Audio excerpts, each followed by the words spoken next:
If Mary Lennox had been a child who was ready to be amused, she would perhaps have laughed at Martha's readiness to talk, but Mary only listened to her coldly and wondered at the freedom of her manner. At first she was not at all interested, but gradually, as the girl rattled on in her good-tempered, homely way, Mary began to notice what she was saying. You should see 'em all," she said. "There's 12 of us and my father only gets 16 shilling a week. I can tell you my mother's put to it to get porridge for 'em all. They tumble about in the moor and play there all day, and mother says the air of the moor fattens 'em. She says she believes they eat the grass same as the wild ponies do. Our Dickon, he's 12 years old and he's got a young pony he calls his own." "Where did he get it?" asked Mary. "He found it on the moor with its mother when it was a little one, and he began to make friends with it and give it bits of bread and pluck young grass for it, and it got to like him, so it follows him about and it lets him get on its back. Dickon's a lad, kind lad, and animals likes him." Mary had never possessed an animal pet of her own, and she had always thought she should like one, so she began to feel a slight interest in Dickon. And as she had never before been interested in anyone but herself, it was the dawning of a healthy sentiment. When she went into the room, which had been made into a nursery for her, she found that it was rather like the one she had slept in. It was not a child's room, but a grown-up person's room, with gloomy old pictures on the walls and heavy old oak chairs. A table in the centre was set with a good, substantial breakfast, but she had always had a small appetite, and she looked with something more than indifference at the first plate Martha set before her. "I don't want it," she said. "That doesn't want that porridge?" Martha exclaimed incredulously. "No, that doesn't know how good it is, but a bit of treacle on it, or a bit of sugar." "I don't want it," repeated Mary. Said Martha. "I can't abide to see good victuals go to waste. If our children was at the table, they'd clean it bare in 5 minutes. "Why?" said Mary coldly. "Why?" echoed Martha. "Because they scarce ever had their stomachs full in their lives. They're as hungry as young hawks and foxes." "I don't know what it is to be hungry," said Mary, with the indifference of ignorance. Martha looked indignant. "Well, it would do thee good to try it. I can see that plain enough," she said outspokenly. "I've no patience with folk and sits and just stares at good bread and meat. My word, don't I wish Dickon and Phil and Jane and the rest of them and had what's here under their pinafores." "Why don't you take it to them?" suggested Mary. "It's not mine," answered Martha stoutly, "and this isn't my day out. I get my day out once a month, same as the rest. Then I go home and clean up for mother and give her a day's rest." Mary drank some tea and ate a little toast and some marmalade. "You wrap up warm and run out and play, you," said Martha. "It'll do you good and give you some stomach for your meat." Mary went to the window. There were gardens and paths and big trees, but everything looked dull and wintry. "Out? Why should I go out on a day like this?" "Well, if they doesn't go out, that'll have to stay in, and what has that got to do?"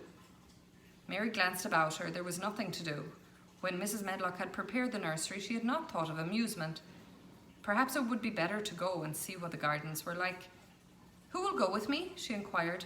Martha stared.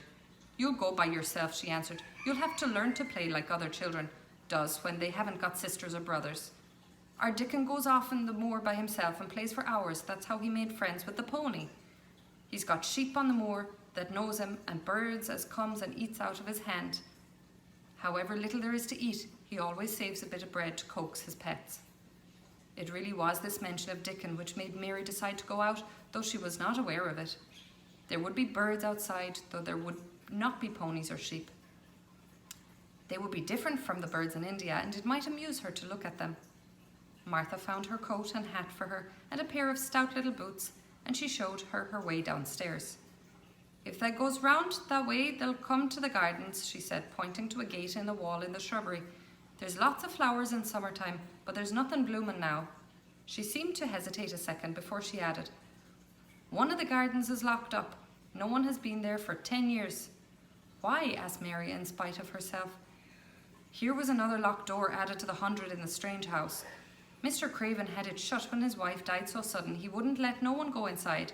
It was her garden. He locked the door and dug a hole and buried the key. There's Mrs. Medlock's bell ringing. I must run." After she was gone, Mary turned down the walk which led to the door in the shrubbery. She could not help thinking about the garden which no one had been in for 10 years. She wondered what it would look like and whether there were any flowers still alive in it. When she had passed through the shrubbery gate, she found herself in great gardens, with wide lawns, winding walks, with clipped borders. There were trees and flower beds and evergreens clipped into strange shapes, and a large pool with an old grey fountain in its midst. But the flower beds were bare and wintry, and the fountain was not playing. This was not the garden which was shut up. How could a garden be shut up? You could always walk into a garden. She was just thinking this when she saw that, at the end of the path she was following, there seemed to be a long wall with ivy growing over it. She was not familiar enough with England to know that she was coming upon the kitchen gardens, where the vegetables and fruit were growing. She went toward the wall and found that there was a green door in the ivy, and that it stood open. This was not the closed garden, evidently, and she could go into it. She went through the door and found that it was a garden with walls all around it, and that it was only one of several walled gardens which seemed to open into another. She saw another open green door, revealing bushes and pathways between beds containing winter vegetables. Fruit trees were trained flat against the wall, and over some of the beds there were glass frames. The place was bare and ugly enough, Mary thought as she stood and stared about her. It might be nicer in summer when things were green, but there was nothing pretty about it now. Presently an old man with a spade over his shoulder walked through the door leading from the second garden.